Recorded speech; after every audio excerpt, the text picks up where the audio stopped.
What's up, people? We are back. While most people are enjoying 4th of July and taking off work, the JPP pod is actually putting in more work. So, for this week, me and Dad kind of hop on, and just a week removed from the hog disappointment in the College World Series, we really kind of put a bow on the whole College World Series final and talk how we're feeling, a week removed. Then, I don't know if you heard on the last pod, but LJ and Hannah went to Hawaii, then Colorado, and they blessed us with some of their thoughts while they've been on the road. And they touch on things they've seen in movies. They touch on what they're listening to, and they even get on to kind of what seeing the world's beauty in person does for you. It kind of changes you. So, hey, check it out. JPP Part 2 this week. Happy 4th of July. America.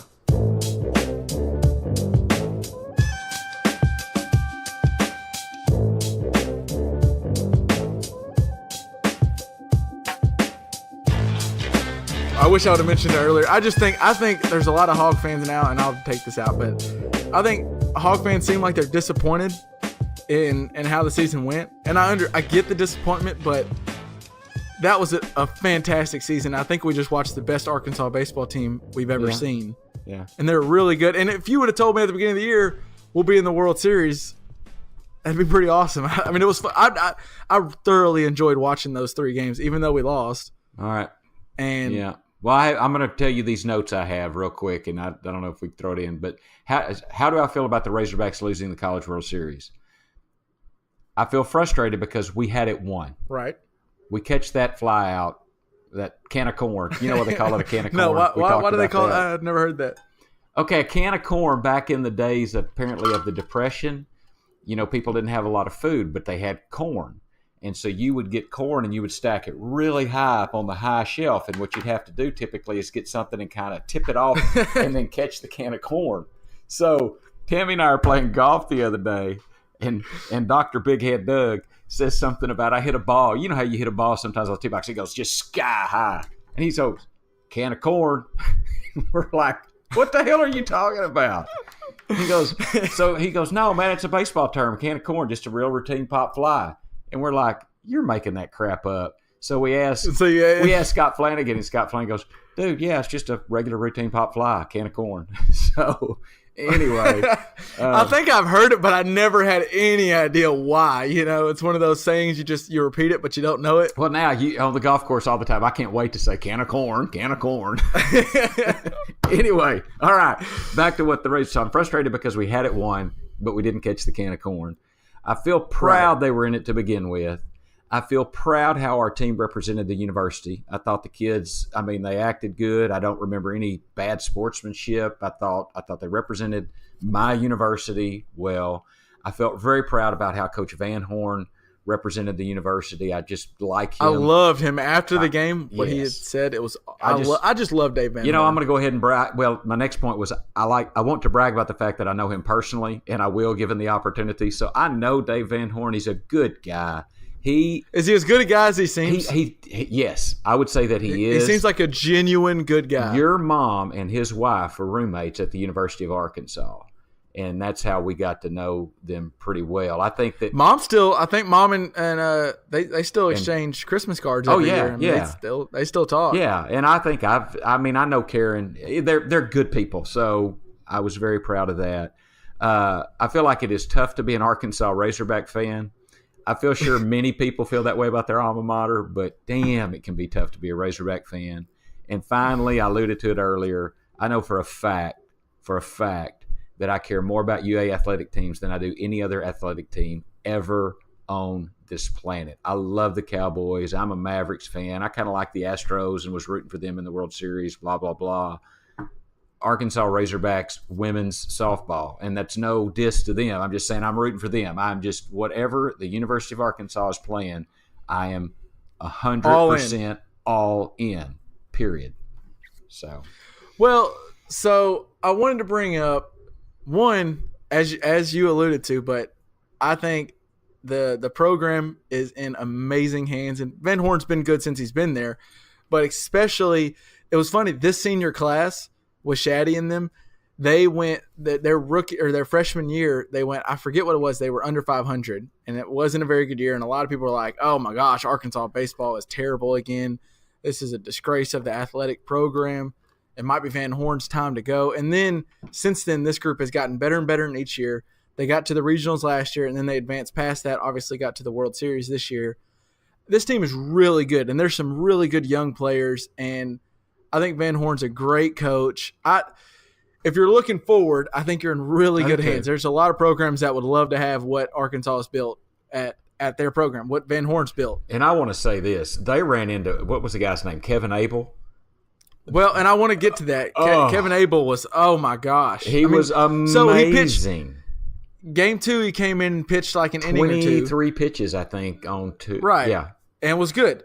And then game 3, he comes in and goes a complete game, 2-hit shutout. I mean, that by itself is extremely impressive. Hey, they say also, good pitching beats good hitting, and I mean he was on fire. He was. And if you look at what he did, I mean, Arkansas. Look at who he did it against. Arkansas's lineup is one of the best lineups in all of. And this isn't just being a Homer fan. I mean, everyone will tell you Arkansas's lineup is as good a lineup as there is out there, and he just shut them down. They got bases loaded in like the second inning. And they couldn't. They left them all stranded. And from then on, he went. I believe it was 20 straight outs where he pitched a perfect game. From then on, he retired the next 20 batters. It was. There's not much you can say. And it's a freshman. This kid's 18 years old. And freshman, yeah. I mean, and he was the GOAT for the College World Series in 2018, right there. And I loved it. We mentioned it. And speaking of Abel, if you remember, I forget what it was. It was like the 6th inning, 5th inning. You start hearing the announcers go, it might be time to start thinking about warming someone in the bullpen, because he did pitch the night before. All it takes is one pitch for them to blow it open. Is that when we had the bases loaded? I mean, we had the bases loaded. Well, that was earlier, but he kind of had settled back down and got himself in the groove. But they just were like, the pitch count's getting a little bit up there. Mm-hmm. We don't know how this 18-year-old, if he can handle it, blah, blah, blah. And they asked Laura Rutledge, who was the reporter, they asked what coach said. And the coach asked Kevin Abel after I think it was the 6th inning and said, "How are you feeling?" He goes, "I got it. I still got it. I want to keep going." And that's what we talked about. I want to get into about Cronin and how maybe he should have been pulled in the second inning. It's so hard. It's a hindsight being 2020. Yeah, Dave Van Horn should have pulled Cronin and brought in someone else because he kind of had lost a little bit. But you could have said the same thing about Abel, but clearly the right decision was to let Abel keep going because he was dealing. And I think that is one of the toughest things in sports as a coach, manager, whatever. I call a manager in baseball the same as a coach in basketball and football. But the decision, it's such a psychological thing to know, is that pitcher up here still got it? I mean, his arm might have been lacking, but he still, every batter that came up, he felt like he was going to get him out. And it looked like the batters kind of were like, how can I hit this guy? I don't know how I'm going to get a hit off of him. He was throwing that changeup unbelievably. He went away from his curve and his slider for a while, and then he came back to it towards the end. And if you were watching his speed of pitches, I mean, he was throwing, 79-mile-an-hour changeup, a lot of upper 80s, but his fastball was about 89, 90. Later in the game, it was 91, 92. I don't know if he just loosened up a little more, but I'm telling you, that kid put on a performance like very few I've ever seen, ever. And I mean, I don't watch a lot of baseball. I watch MLB in the World Series and the playoffs, and I do always watch a little of the College World Series, but especially if Arkansas's in it. But wow, I like the kid. I mean, he seemed like a good kid. He put on a hell of a performance. I was flabbergasted with how good he was. So that game 2 loss was tough, but they just ran into a buzzsaw. And what was interesting is, so that kid's a freshman. He looks like he's going to be a stud. The catcher who won MVP is a freshman. Oregon State's going to be – they're going to be there. They're going to be a force to be reckoned with. And I love what baseball does for their rules is coming straight out of high school, you can get drafted. We all know that. You can get drafted straight out of high school into the MLB. But if you decide to go college, you have to stay for at least 3 years. Right. You have to wait till your junior year. Why does basketball not do that same thing? I don't know. If Bagley wants to go straight out of high school, let him go. But if he goes to Duke, he has to stay for 3 years. It just makes the sport more fun. I mean, hey, I want to tell you something too. It made me think of. So I'm watching the game that Tuesday, the second game, several friends, but Virginia, you know who I'm talking about, Virginia. Oh yeah, was watching it, and she's got a little insight. I'm sure Virginia and Chad were all into it. Chad wasn't there. Chad wasn't able to be there. He was working, but Virginia was there, and she said apparently her and Chad, they know kind of how the university said, look, if you're playing Oregon, if you're playing the Ducks, they're kind of hoity-toity, they're fancy and all that. Oregon State, they'll kick your ass. They're rednecks like we are. Said Oregon State's some rednecks that will kick your ass. They're not backing up to nobody. And it was just funny hearing Virginia say that, and you could kind of see some of that. I don't mean rednecks in a derogatory way. I just mean they weren't backing down. Blue collar, they weren't backing down from anybody, anywhere, anytime, and you saw that in game 2 when they never got down. They were like, all we need is one break, and they got their break in the last inning. They made it happen. Gosh. So I want to go to, you mentioned the can of corn and the routine pop up. I don't think, the more I've talked, I think I fell victim to the same thing. I thought this is such an easy play, we missed it. It's not even close to comparable to like the J.R. Smith blunder or the Bill Buckner blunder. I think that play was a lot harder. That was a hard play. That was a hard play. Then the average watcher who just tunes in for the big games, that looks like an easy play, and I can't believe they didn't make it. But so theoretically, when I first watched it, I was like, why did the first baseman not make that play? But from what I've gathered, talking to some people with knowledge, is the first baseman doesn't make that play because your first baseman generally is a first baseman. He's like getting ground or the balls in the dirt that are thrown from third or stretching for long plays. I mean, not catching he's pop-ups. Not catching pop-ups like a right fielder or a second baseman. Right. Yeah, he doesn't catch cans of corn as often. So really that play is theoretically you want that to be the right fielder. Yeah. But that's a long way for that right fielder to go. So Shaddy, who's a senior, was like, all right, I know how long I know he can't make it, so he's going to go try to make it. Keep in mind, all three of the guys are looking straight up. They have no idea if they're going to run into the wall, a player, when the dirt starts. I mean, they have no idea what's coming, and he's catching the ball over his shoulder. I don't know if – I remember Little League, the hardest thing in the world was catching a pop fly over your shoulder. I mean, I couldn't do it. That's why I quit. But I think that play is so much harder than we realize. And sure, you're in the College World Series. You should have made it. You should have won it. And Shaddy will tell you he should have made the play. But – when I first watched it, I thought, wow, we just blew the easiest pop-up fly, a routine pop-up, a can of corn, and I just think it's a lot harder than we realize. I agree with you. As average. We're making fun, and this is the last time I'll say it, but it was not a can of corn. That was not routine. That was a hard play. I wish we'd have made it. It was a makeable play. Yeah. Well, and that's what you win championships, making big plays. Making those plays. And we should have made it. And we didn't. And it happens. But I want to say as Hog fans – I understand. I was heartbroken. It was tough. But it was an awesome year. This team played amazing. They were really good. It was fun to watch. I enjoyed every minute. I've never enjoyed the College World Series as much as I did this year. It was so much fun. Besides the ninth inning and then game 3. But okay, yeah. I'm getting my blood pressure up just thinking about it.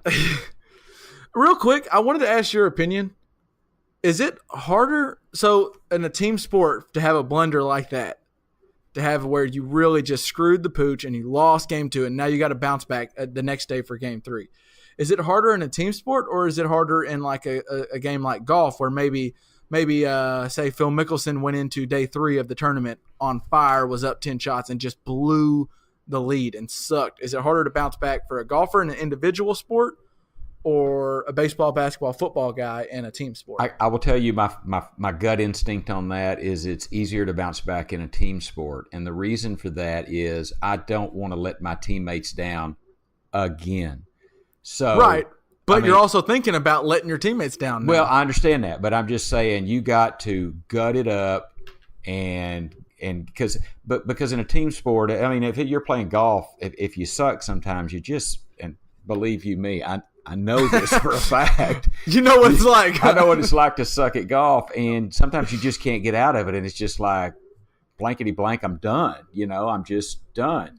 But in a team sport, you don't stop. I think team sports are better than individual sports too. I mean, I don't know that you asked that question, but I like being part of a team more. I mean, I respect individual sports and all that, but I like being part of a team.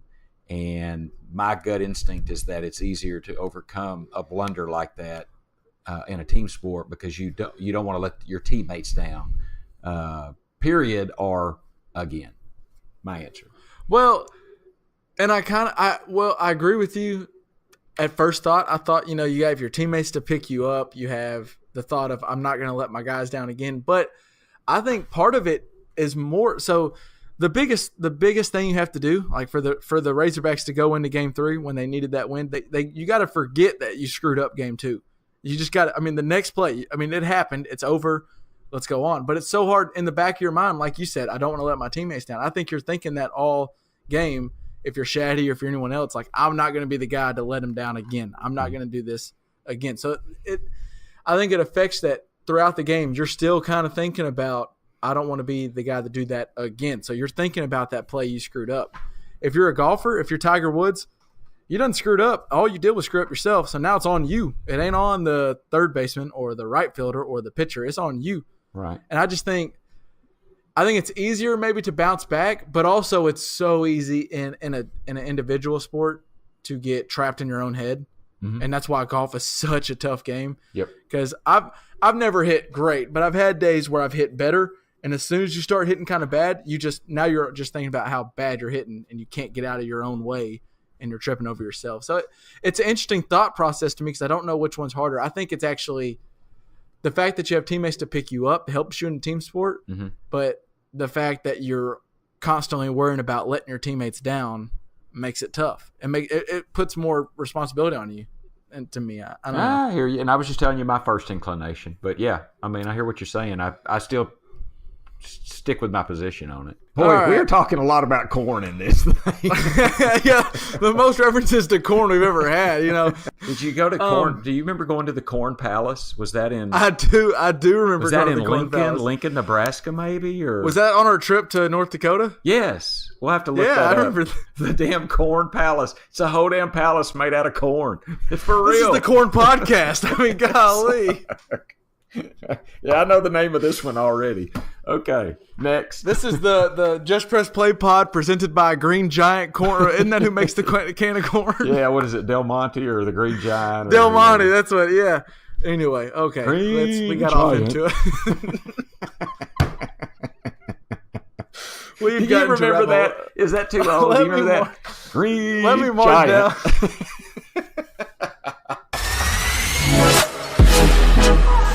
So one of the things I've noticed while we've been traveling around, I'm not a very spiritual person. I'm a very logical person. And so we've been to these amazing geographical places, right? Mm-hmm. And it is so easy for me to see like how all the mythology that was created by the Hawaiians and by the Native Americans that have lived in the Rocky Mountains, like it's just so easy to see like there's something very spiritual about seeing something so beautiful that is beneath you that like, it feels not, what do you think about that? Do you have any thoughts on that? Or? I'm a very spiritual person, as I think everyone knows by now. But yeah, I feel, I definitely feel connected to the earth, especially out here in Colorado in the middle of the mountains. Well, there's a little, what did we decide he was? Prairie dog. Prairie dog? Yeah. There's a little prairie dog who we've named Mo. Short for Maurice. Yeah, short for Maurice. He looks like a Maurice. I'm sure we'll post a picture or two. But, Maurice has come out. I saw him sunbathing on the little, right outside our doorstep. There's a little, like, handrail thing, and it's like a brick stacked up. And so he was, it's wide enough for a little prairie dog to, like, roost up on.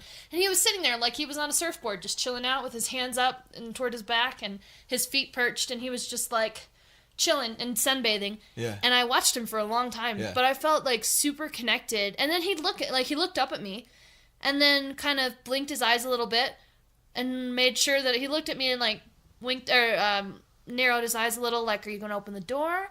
And then I didn't, and I stepped back from the door a little bit, and he relaxed and looked away from me and kept looking back up at the sun.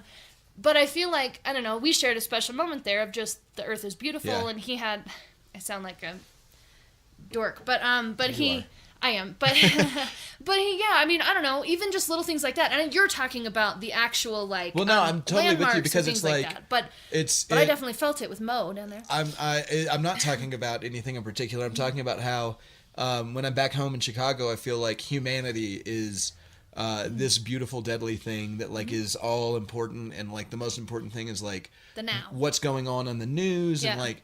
I know some dark things have happened on the news, and I haven't kept up with any of them, and it's been really relaxing. But also, I've been opened up to the idea that humanity is not the most important thing on this planet, and this planet is the most important thing on this planet. It's just like the animals, the mountains, the rivers, the streams, the clouds, the trees.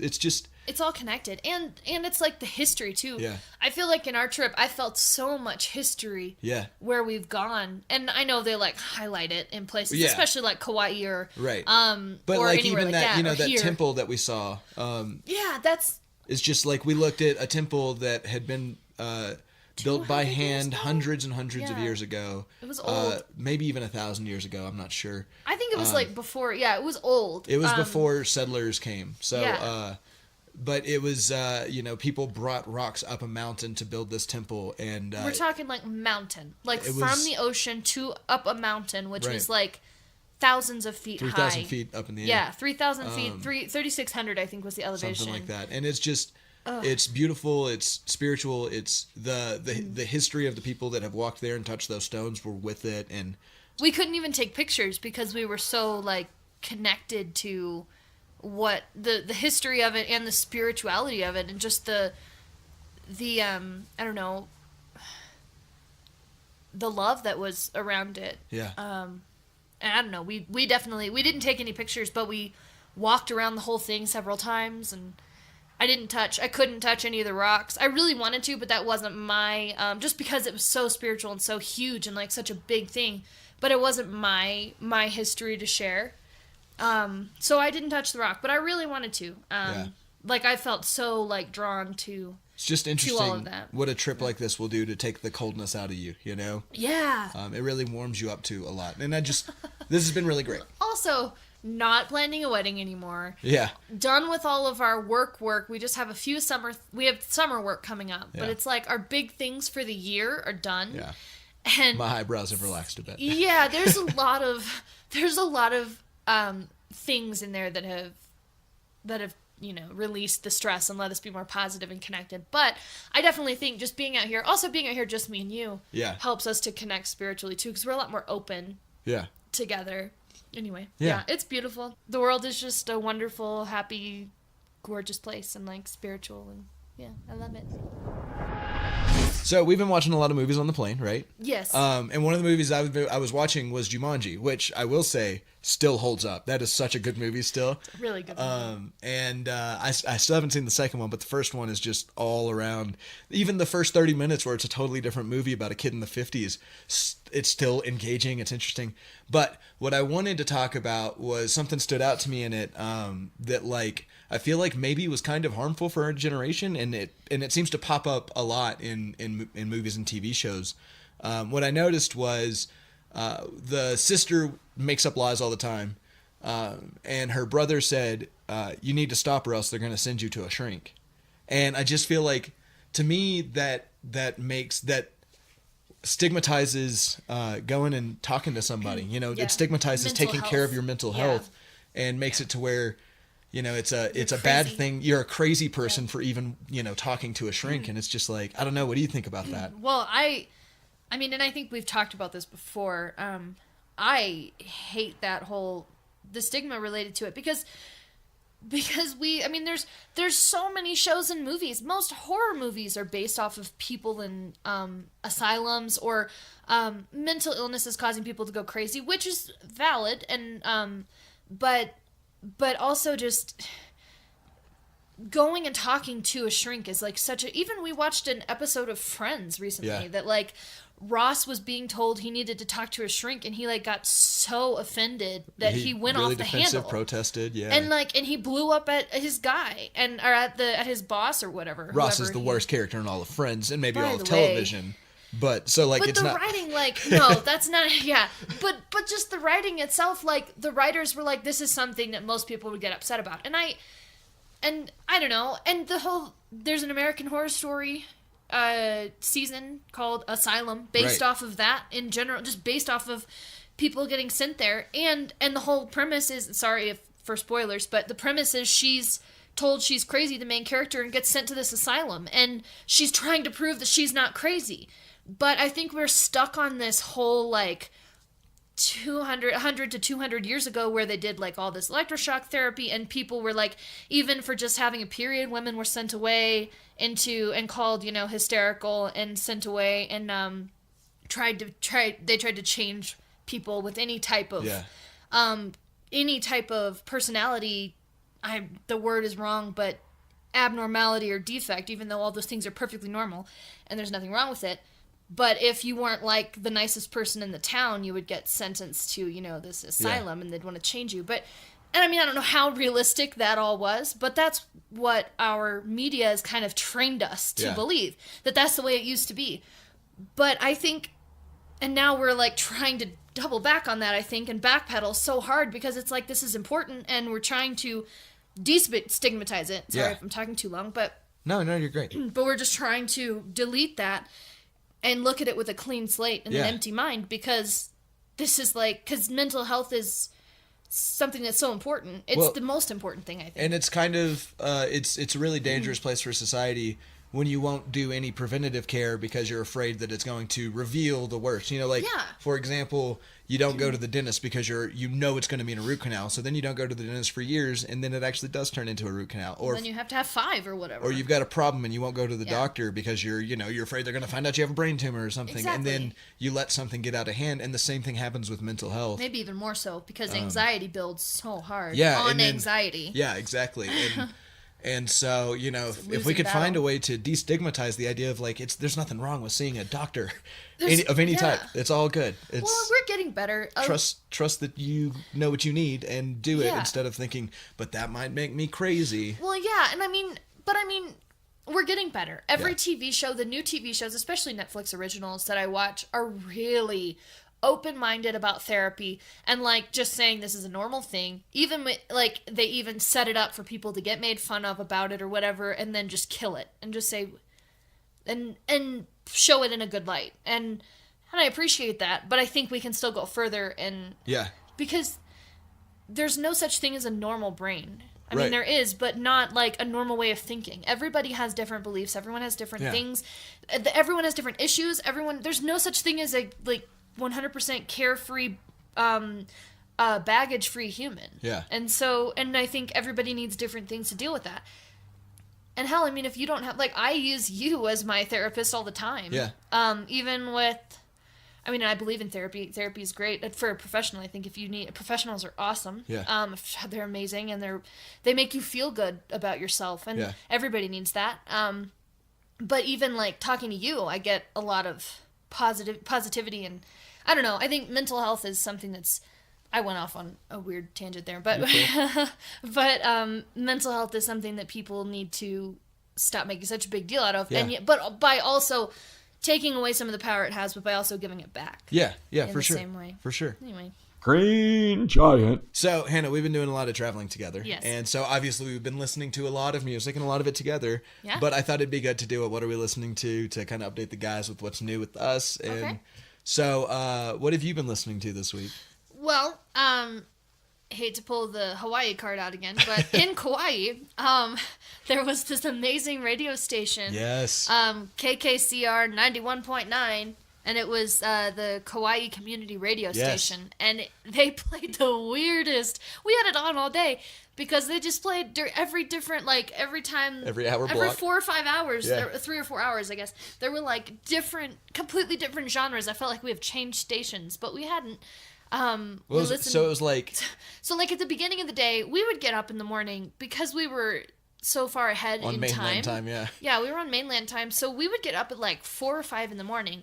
And 6 for me, but yeah. Well, yeah, I would get up at 4 or 5 in the morning, watch the sunrise, get up, and then, like, and get ready for the day.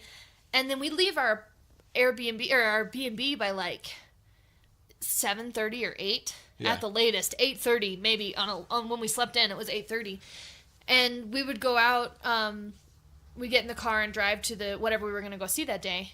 And when the radio station was really nice, calming Hawaiian music, and it was most of the time instrumental. Yeah. And it was just Ukulele. ukulele or like just drums, like tribal drums.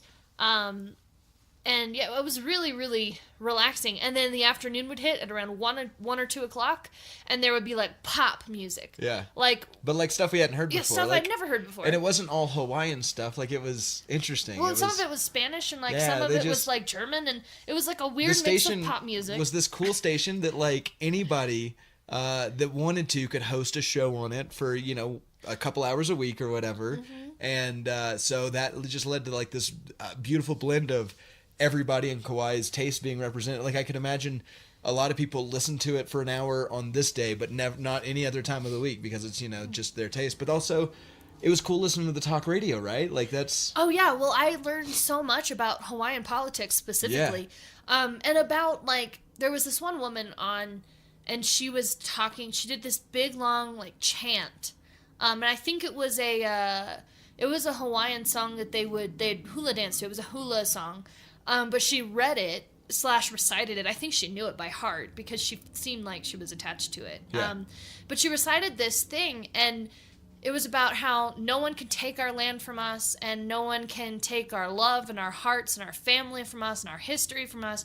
And it was just really cool and really, like, inspiring, because I didn't realize it was such a huge deal, but Hawaii does not necessarily want to be part of the U.S. Yeah, it's not 100% support. I don't know what the numbers would be, but there's a large contingent of Hawaiian sovereignty that they believe themselves to be a kingdom that was illegally occupied by the United States. Well, that was stolen. Well, and because they made Queen Elizabeth, right? Queen Emma. I'm sorry, not Elizabeth. Queen Emma. Queen Emma give up. They said, we will kill all of your people if you don't give up your throne, and she did it. Yeah. She gave up her throne of Hawaii. Yeah. And so there's a lot of cool history surrounding and Hawaii that didn't too. get to vote on whether they wanted to be a state or not. No, they just were stolen. Were brought in because rich Americans wanted them to be. And so it's surprising. And all of this was true, by the way. We looked it up later. It wasn't just like... It wasn't like someone's opinion. Yeah, like, it was just stuff they don't teach you in school, that Hawaii was basically stolen. Like, it's on Wikipedia, on an unbiased source. It says all this stuff. So it's interesting and makes you a little bit more reserved for stealing things like the word aloha, which means so much more than we make it out to be. You know, don't steal that, because these people are not even necessarily happy with us being over there. So try to be respectful. And most people were so nice. Oh, yeah. Everyone was very nice and very accepting and very, like, loving. Everyone was loving. I never had a bad experience with a person there. But I heard and saw a lot of things like bumper stickers and things like that around, especially in a little town we went to called Hanapepe, which is which Lilo and Stitch was based off of, was inspired by Hanapepe. But there were a lot of, like, little bumper stickers all over the place, and saying like, Hawaii is not part of the U.S. And of course, a lot of negative things about our president, which you can find that anywhere. But it's not just don't have to be in Hawaii. But they, I don't know. We heard a segment about that every day on the radio. Well, and that's just the interesting. And sometimes it was just like a little church bulletin. Like, that was what was great about the station, is you could go from heavy metal to synth pop to Hawaiian instrumentals to worship to music. Brudda Is to worship music to talk radio to church bulletins. Like, it was just. It was so... It felt like we were a part of that world, you know? And it felt cool. Like we got a snapshot while we were driving around into what people are like there. And part of it was like they're just like us, and part of it was like we don't know them and they don't know. It was really fun. It was really cool to get...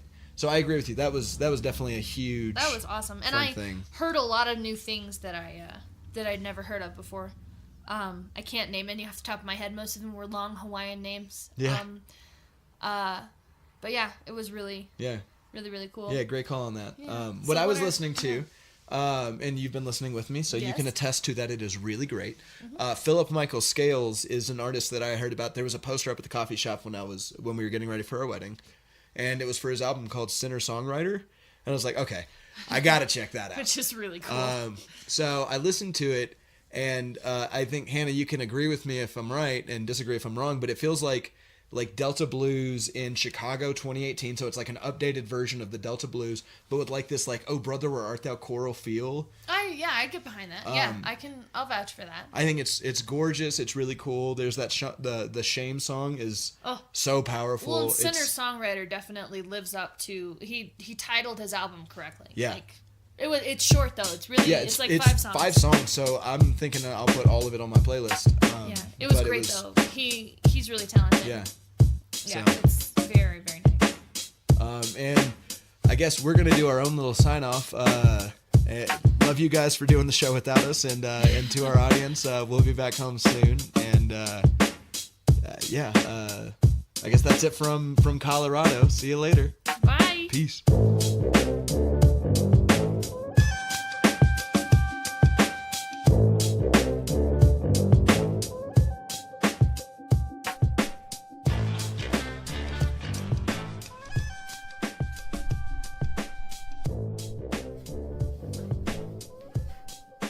How about now? You can't hear it?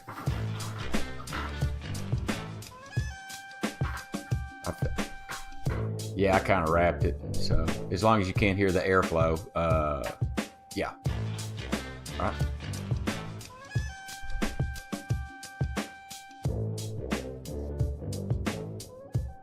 This isn't just a headphone rack right here.